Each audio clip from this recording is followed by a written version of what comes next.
नमस्कार दोस्तों, जय जगन्नाथ। मैं अभी आपको एक ऐसी कहानी के बारे में बताने जा रहा हूँ जो एकदम बिल्कुल सच्ची घटना पर आधारित है। जगन्नाथ मंदिर के 7 घरों में बनने वाले महाप्रसाद की अद्भुत कथा। पुरी के महाप्रसाद पूरी दुनिया में प्रसिद्ध है।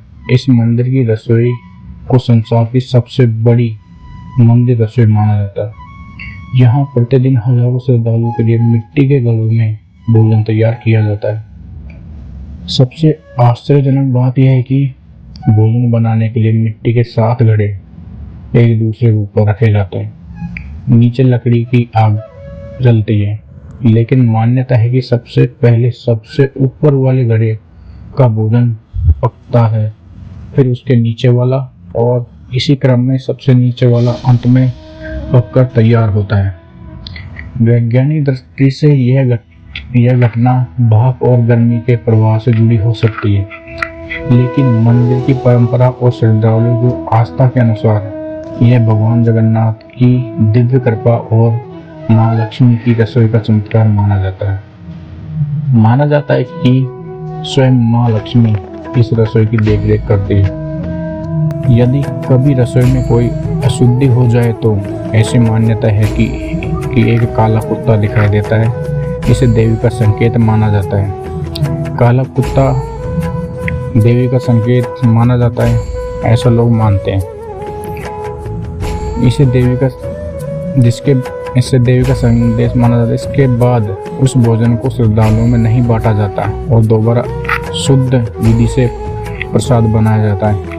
इसका मतलब यह है कि ये क्रम जो स्टार्टिंग में जिस क्रम से स्टार्ट हुआ था उसी से दोबारा इसको भोजन प्रसादी दोबारा से तैयार की जाती है और वापस उसी क्रम में घड़ों को रखा जाता है और प्रसादी दोबारा तैयार की जाती है। इस रसोई में भोजन पूरी तरह पारंपरिक तरीके से तैयार किया जाता है। मिट्टी के नए घड़ों का उपयोग होता है और लकड़ी की आग पर चावल, दाल, सब्जी, खिचड़ी, मीठे व्यंजन सहित अनेक प्रकार के भोग बनाए जाते हैं।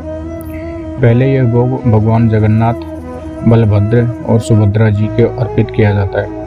इसके बाद यह महाप्रसाद बन जाता है, जिसे सभी श्रद्धालु बिना किसी जाति, वर्ग या भेदभाव के एक साथ ग्रहण करते हैं। ना कोई ऊंच नीच, ना कोई जात पात, सभी को एक भाईचारे के हिसाब से भोजन ग्रहण करते हैं। 7 घड़ों में बनने वाला महाप्रसाद की यह परंपरा सदियों से चली आ रही है और आज भी लाखों श्रद्धालुओं के लिए श्रद्धा, भक्ति और आश्चर्य का विषय बनी हुई है।